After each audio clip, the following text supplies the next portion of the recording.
আপনি কি জানেন জাপানে এমন একটা সাধারণ অভ্যাস আছে যা অনেক মানুষকে ধনী হওয়ার পথে সাহায্য করে?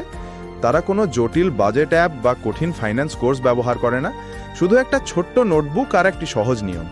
এই কৌশলের নাম কাকেইবো। এই পদ্ধতিতে আপনি প্রথমে আপনার মাসিক ইনকাম লিখে রাখবেন, তারপর খুব সচেতনভাবে আপনার সব খরচকে 4টি ভাগে ভাগ করবেন: প্রয়োজনীয় খরচ, ইচ্ছামতো খরচ, সঞ্চয় এবং অপ্রয়োজনীয় খরচ। এখানেই আসল পরিবর্তনটা শুরু হয়, কারণ আপনি যখন প্রতিদিন নিজের খরচ লিখে রাখবেন, তখন হঠাৎ করে বুঝতে পারবেন কোথায় আপনি টাকা না বুঝেই হারাচ্ছেন। সবচেয়ে মজার ব্যাপার হলো, এই পদ্ধতি আপনাকে বাধা দেয় না, বরং সচেতন করে তোলে। আপনি ধীরে ধীরে অপ্রয়োজনীয় খরচ কমাতে শুরু করবেন এবং সেভিংস বাড়তে থাকবে। জাপানিরা বলে, যে টাকা তুমি ট্র্যাক করো না সেটাই সবচেয়ে বেশি নষ্ট হয়। তাই আজ থেকেই শুরু করুন এই ছোট্ট অভ্যাস, আর দেখুন আপনার ফাইন্যান্স কিভাবে ধীরে ধীরে বদলে যায়। আরও গোপন সকল কৌশল জানতে চ্যানেলটি সাবস্ক্রাইব করুন।